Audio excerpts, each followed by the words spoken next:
Good. So we'll talk briefly about hypertrophy. Um, so what are potential causes of cardiac hypertrophy? Mm, IDM, So infant diabetic mother. genetic disease, What, genetic disease, like glycogen storage disease or yeah. something. So one of the common one is Pompe disease, which is Mhm. can get very, very hypertrophic. Typically, left ventricle more than the right ventricle, but right ventricle also can be very hypertrophic. And then Pompe disease, typically they will declare themselves with mostly hypotonia that tends to become worse.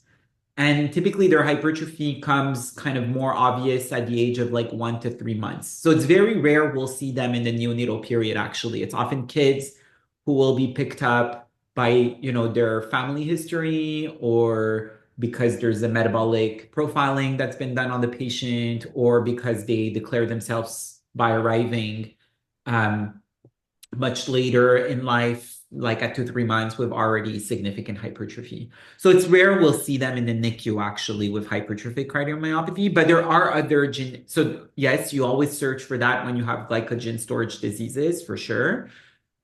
Or you look for glycogen storage diseases if you have an unexplained cardiomyopathy with hypertrophy component. What other types of genetic conditions that we'll see more commonly us that can cause hypertrophy? Not sure. So Noonan syndrome is something Oh, that you need to okay. rule out when you see hypertrophy, right? Because they can have like some degree of cardiomyopathy. They can also have isolated heart failure, or they can have other types of cardiac defects. But, if you're not sure, like if you go here, I've put a little summary under genetics. So if you open here, you will go, just going to close some of these. So you'll have some of the manifestation of some of these genetic defects. I think I've put Noonan, maybe not. Yes. So common cardiac anatomic lesion are obviously pulmonary outflow tract and RVOT issues, PDA, VSDs, ASDs, TOF, but they can definitely get hypertrophic cardiomyopathy. And that could be quite severe. Did I put other hypertrophic? Yeah, and so neurofibromatosis, but it tends to be later. Pompe disease, we mentioned it. Hurler syndrome can have hypertrophic cardiomyopathy. And then obviously, infant of diabetic mother. And that's because Mhm. of insulin, because insulin is an anabolic hormone. That's why bodybuilders will drug themselves with insulin. And one of the effect of this anabolic hormone is that it can cause hypertrophic cardiomyopathy. And what is the typical area of the heart that gets more hypertrophied in infant of diabetic mother? Septal part. Yeah, it tends to be more the septal, but it could be, throughout the heart that they get hypertrophic cardiomyopathy.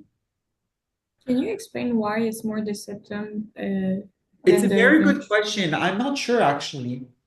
I'm not sure Okay. why it's more the septum. But that's something you can look for and let me know if there's art. Yeah. It might be because of the type of cells that are at the septal level, which are not exactly necessarily the same as the myocardial cells that are components of the free walls.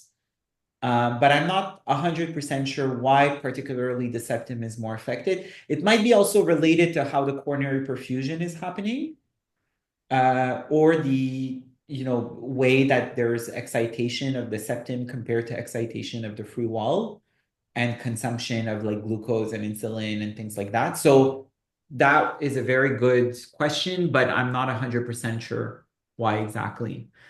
The reason I'm mentioning the septum is that as the septum becomes thicker, it can cause some degree of obstruction to the left ventricular outflow tract. That's one of the main concerns we have with hypertrophy.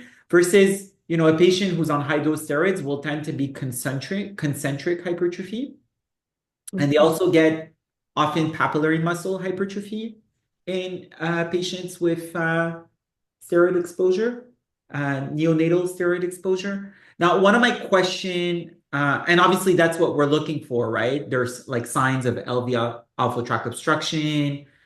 So we want to spend time looking at the LV outflow tract. We want to make sure there's no acceleration of flow. Turbulence. So often you see like here, there's like intracavitary turbulence. Why? Because you get all of these muscle layers that become hypertrophy. So you get intracavitary turbulence, like all these vortex of flow will start like spinning inside the left ventricle or even the right ventricle. You can get significant RV hypertrophy too.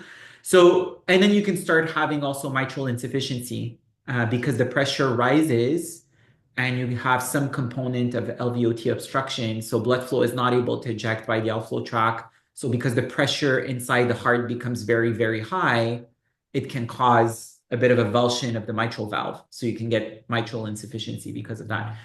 And so in our preemies, if they have a very large PDA, the left ventricular preload becomes higher, right? So you get more pulmonary blood flow, you get more left atrial blood flow, and that increases the left ventricular preload. And so sometimes when there's mild hypertrophy, it can become more difficult to kind of assess the thickness of the muscle just because the muscle is kind of stented by the blood flow, right? Because any balloon, any structure that you're going to inflate more, the wall are going to become thinner. And if you have less preload, the wall is going to look bigger.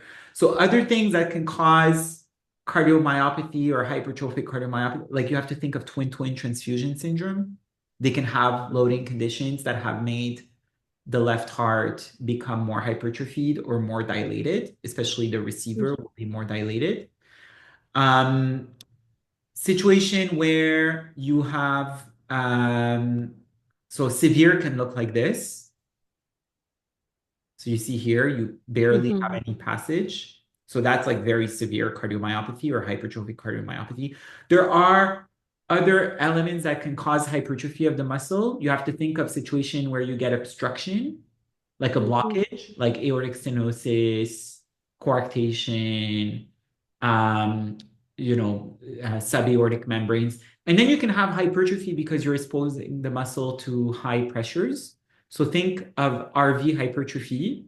RV hypertrophy could happen because of pulmonary stenosis, RVOT outflow tract obstruction, like when you have like tetralogy of Fallot, there's a component of like having the VSD that will make the RV hypertrophied. If you have pulmonary hypertension, you can have RV hypertrophy. Same thing if you have very, chronic systemic hypertension, your LV can remodel and you could develop hypertrophy. And that's why in systemic hypertension, that's one of the reasons why they get more at risk of like ischemia, because suddenly you need more coronary blood flow to sustain the LV hypertrophy, because now you have more muscle basically to oxygenate. And so you are more metabolic demand, but these patients have vascular stiffness and they may have coronary artery disease, and suddenly they need to feed more muscles because the muscle has adapted to counteract a hypertensive situation. So that's why hypertension adds on to the burden of heart conditions in adults. And in babies with BPD, we know that they're more at risk of developing hypertension because they probably have some degree of renal disorder, they have acute kidney injury, they have systemic vascular resistances that are higher, so they can get hypertrophy of their heart. Also, stressful situation may lead to some degree of retention of like hormonal things and hormonal byproducts in the heart. And so it's very common, or it's not uncommon, I would say, that in patients with HIE and that have like this adverse transition to postnatal life, they may have some degree of like RV hypertrophy that tends to get better in time. And I don't think it's well described, but my feeling is that it's because the fact that they live this stress, they get like muscle edema, RV edema, the RV doesn't remodel quickly after birth. So kind of these reasons. And probably there's preload changes that makes that the muscle looks thicker on echo in general. So the impact of having RV or LV hypertrophy is it a systolic function problem or a diastolic function problem? Diastolic. function problem. Right. It's because this muscle that's very thick is not able to relax nicely. And because it's not able to relax, you're not able to fill appropriately. And because you're not able to fill appropriately, you get basically a restrictive physiology. So if you look at the LV, the issue is that you're not able to get sufficient preload. And secondary to that, your left atrium may have difficulty emptying into the left ventricle. And because it has difficulty emptying in the left ventricle, basically you're either going to get into a situation where you have left atrial hypertension, which can reflect into the pulmonary vasculature by increasing venous drainage. So these are situations that can be complex to manage if they have quote unquote pulmonary hypertension. It's because they may have a component of high pulmonary vascular pressure just because of a post-capillary phenomenon. So putting them on INO could actually worsen them sometimes. So you have to be very careful. If there's a big interatrial shunt that can pop off the left atrium, and you see that it has this like very large left to right atrial shunt, or if you have left to right strict atrial shunt, it tells you the LA pressure is higher than the RA pressure. And if you have signs of pulmonary hypertension, it's kind of an indirect sign that, unlikely this is secondary to pulmonary vasoconstriction. It's more likely that it's secondary to high LA pressure. So I would pay attention to my atrial shunt to understand kind of better the physiology. If you have a big ASD, it can really offload your left atrium into your right atrium, and then your LA pressure may not rise. So then these patients may not have signs of pulmonary hypertension, quote unquote, because they're not basically, the LA pressure is not rising. The issue they get is that if you get a lot of LA to RA shunt, well, first of all, you're increasing your pulmonary blood flow. So you can increase your QPQS, yes, but you don't get enough blood flow going through your LV outflow tract, basically. Make sense? So you're stealing from your system that way. So a lot of blood recirculates in the pulmonary vasculature, but that's at the expense of LV preload, and so your LV output may drop. So one of the things we'll look at is, first of all, how much am I able to generate in terms of preload? Is it able to relax or not? Am I having, like here you see acceleration in the outflow tract. Am I having blood flow in my outflow tract?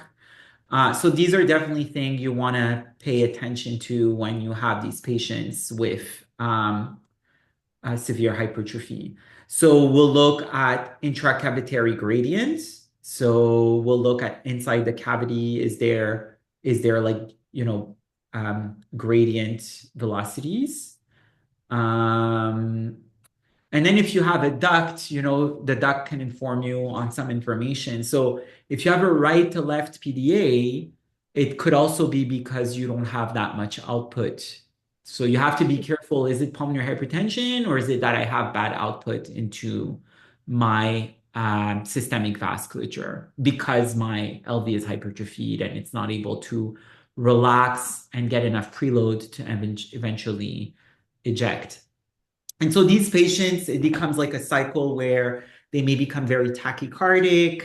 And because they're very tachycardic, that's a secondary mechanism to try to increase output.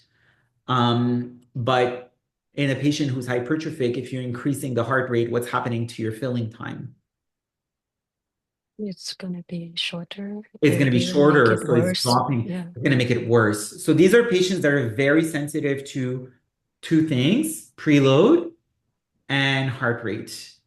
The other thing is that your PFO, if it's left to right, you could get a Doppler through it and get a sense of the gradients through the Doppler. So if you get a pulse wave or a continuous wave Doppler through your PFO, and it tells you there's very high velocity, it tells you the LA pressure is much higher than the RA pressure. So it informs you on the pressure of your left atrium. So it's a good way. That's one of the things we don't typically do all the time on like our standard protocol. But if you have hypertrophy, it's something I would probably check. Like if I'm able to get, is it like low velocity, like 2-3 millimeters gradient, or is it like 10-15 millimeters of gradient by Bernoulli equation?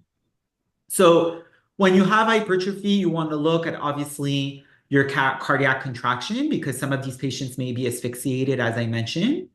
You want to look at whether or not you have opening and closing of your aortic valve and that you have blood flow going through your outflow tract and feeding into the aorta. You want to check the septal motion relative to your mitral valve. So we know that the mitral valve is, where do I have an M mode here? Do I have an M mode? I think I do. I think in here.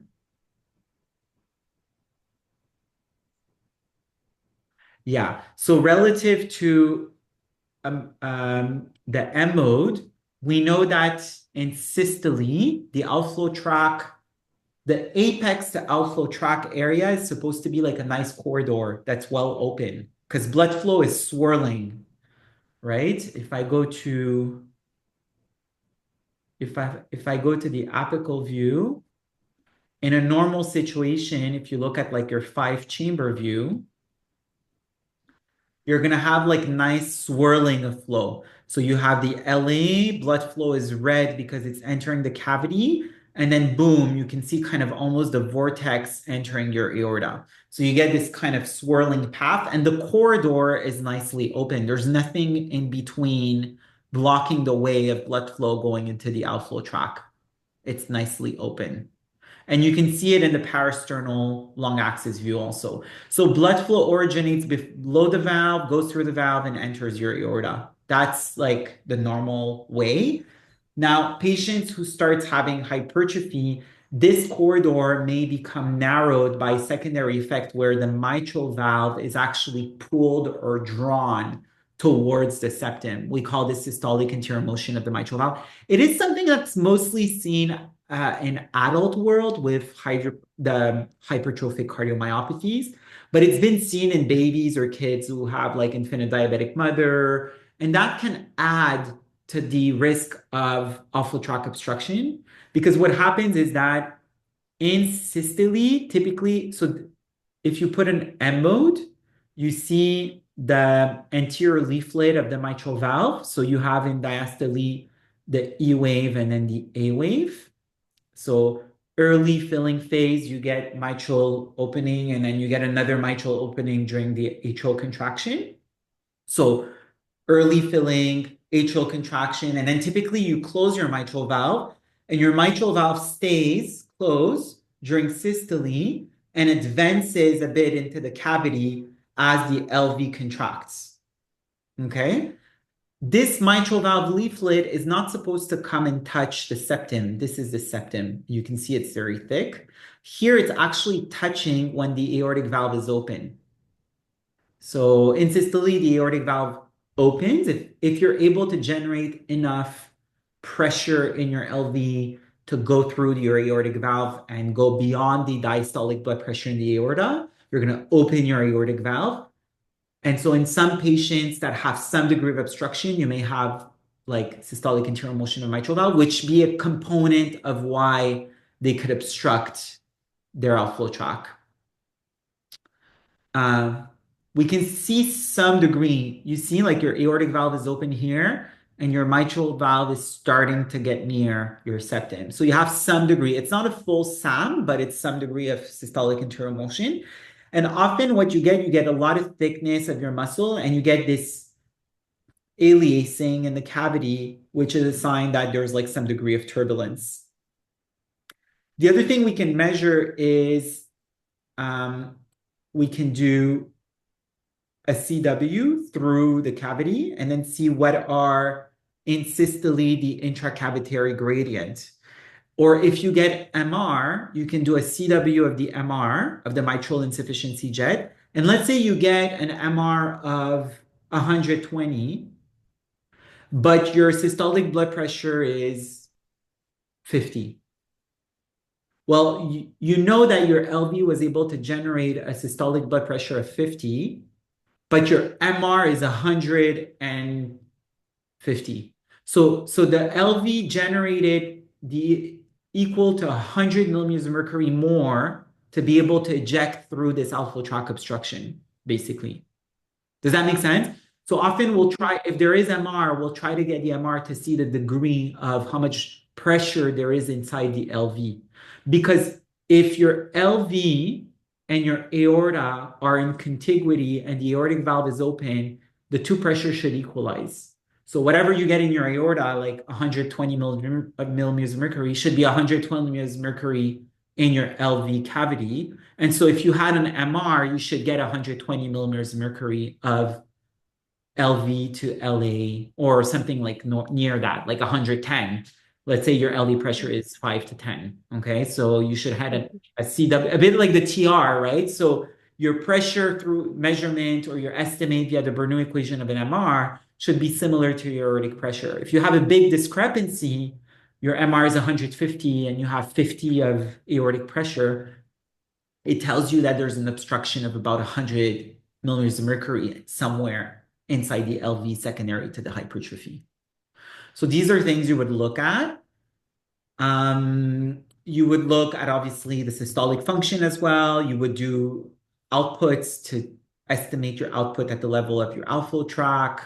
You would put color to see if there's intracavitary acceleration, which could be a sign of a concern.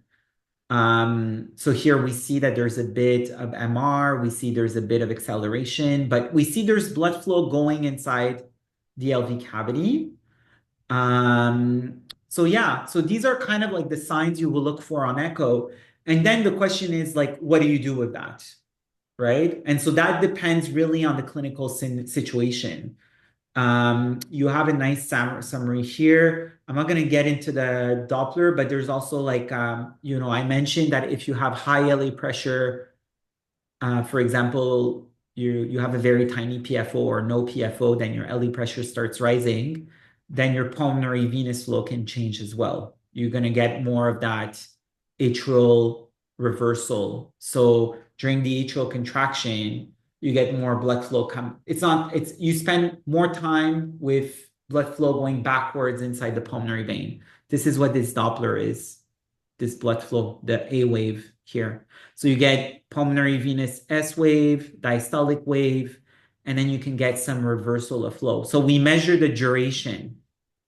If your duration becomes very long, it tells you, oh, there's a problem, there's more blood flow. There's more time you spend in reversal flow inside your pulmonary venous bed, basically. That's another sign that the LA pressure is high. But if your LA pressure is not high because you have a big ASD that's decompressing the LA, you're not going to see that. You're not going to see that. And your patient may still have very low output because everything is going inside the right atrium instead of going into the LV. I know you have to go for your echoes, so I'll just finish by, you'll see these slides on the website, but these patients are very sensitive to preload and they're very sensitive to heart rate. If hemodynamically they're stable, I think what's important is to limit what are the elements that are causing the hypertrophy. So for example, if it's induced by steroids, you may need to consider lowering the dose or stopping the dose, or at least doing a surveillance if you don't have hemodynamics effects. If the patient has other elements that could be causing the hypertrophy to be worse, like let's say it's a patient with pulmonary hypertension, you may need to, help the pulmonary hypertension by treating the pulmonary hypertension if it's RV hypertrophy. If it's a question of infant of diabetic mother, well, they'll often get better at 3 to 6 months of age. It will kind of spontaneously regress. Obviously, these are patients you want to avoid having constant hyperinsulinemic peaks. So if, for example, it's a patient who is currently having hypoglycemias, well, you may consider normalizing the sugar and avoiding like swings of insulin. So maybe this is a patient who's going to go on like IV fluid or even on continuous feeds for a bit to avoid high insulin peaks secondary to high sugar loads. So, things like this that you need to consider to avoid worsening the situation. And then if the patient is, obviously, as I said, they're very preload sensitive. So You may need to consider giving a bit more fluids for some of these babies, especially those like twin-twin transfusion syndrome with some degree of hypertrophy. They may need slightly more TFI than the others without flooding them, because we know we have to be careful about fluid as well. And then if they become very tachycardic and they have hemodynamic consequences, that's where you start thinking about rate controlling these patients. We use esmolol most of the time because it's rapid acting and you can give it IVs. You start it, you stop it, and the effect is immediate. Versus if you give PO medications like propranolol, they have much more long-lasting effects. So typically we'll start with esmolol to rate control, and you want to bring them back to values that are like 120, 140 kind of, instead of having the 180 of heart rate, just so you can spend more time filling. And obviously, if you have more filling, then, Frank's Starling curve tells you you get more contraction. And so you're going to have more output for these patients because you have better preload and of the LV itself.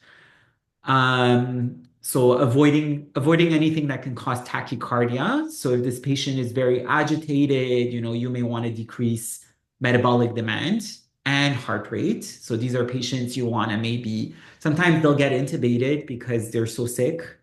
And so you're taking over the respiratory work by doing that. If they're febrile, you want to avoid fever because that increases metabolic demand. And so you technically need more output for that. And then if they're feeding, you may need to put them NPO and do the work for them of giving them IV sugar and lipids and proteins if they're sick, if they're unstable. And really, it's like that. And your last resort are like if you start becoming very hypotensive and in shock, that's when you start considering giving vasopressors. And the reason you were giving vasopressor is that the idea is by increasing systemic vascular resistance during systole, the physiological rationale is to try to stent the LV outflow tract. And so norepi can be a solution. The issue with norepi is that you can always increase a bit your heart rate with that, so you have to be careful. So sometimes we use vasopressin, which doesn't change the heart rate. As you know, vasopressin can cause issues with sodium, so that's also something to keep in mind. Or sometimes, many in anesthesia, they would just use phenylephrine, which will not change anything to your heart rate and will increase your SVR. So that's definitely like a choice to consider.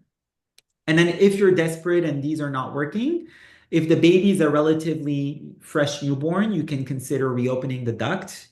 So it becomes like an RV systemic circulation. If it's strictly an LV compartment issue and your RV is doing okay and it's not hypertrophied and you're able to use that as a systemic pump, you can try to reopening the duct to support your systemic circulation while the LV gets better. Like example, severe infant of diabetic mother, and then, has relatively spared RV, you could consider that. Or really if you have biventricular severe hypertrophy, then you have to consider other routes like ECMO, VAD, transplant, sometimes if it's like a cardiomyopathy that's genetic. But typically you would need to also figure out what's the etiology of it before you list a patient like this for transplant. And it's hard to put these patients on ECMO, right? Then you would need to consider other modality of support like VADs, like Berlin hearts and things like that. So, but that would be very, very extreme. Like I personally have never seen a case like this, but there might be centers that have. So this is a nice review here of like some of the medications we mentioned, like vasopressin and phenylephrine. I think there's another that Passini had looked at. And typically, if it's a question of infant of diabetic mother, they tend to get better with time. And usually it tends to normalize by 2 to 3 months. One thing that's very common in patients with hypertrophy or some degree of intracavitary obstruction is that they get these kind of like sawtooth Dopplers, especially at the outflow tract obstruction level. Let me see if I can do I have an example here? I don't really have an example.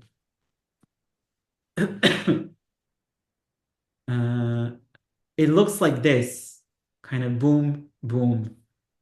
Let me see. Doppler outflow tract obstruction. It has this name. Yeah, it looks like this. You see? It has this shape with an underlying other Doppler. So they'll get this kind of sawtooth appearance of the Doppler that looks like this. You see? Mm-hmm. Like this. They see it a lot in adult. We sometimes see it in pediatric also, in these contexts of hypertrophic cardiomyopathy. So it's an indirect signs of hypertrophic cardiomyopathy. Oh, there you go. They even put the dagger shape, Oh, it's called. Yeah, yeah, I think the baby I saw has that shape. of a Doppler. Yeah, it's very typical Yeah, of outflow tract when you start having I outflow see. tract obstruction. Yeah. So you want to take a Doppler through that outflow tract to measure the degree Mm-hmm. of obstruction. Obviously, the worst obstruction is when you have no flow, so it's completely Mm-hmm. obstructed, and then you would have just no Doppler, right? So Mm-hmm. when you take gradients, it informs you up to a certain point. Mm-hmm. Okay, so that was on Okay. cardiac hypertrophy. I hope it helped.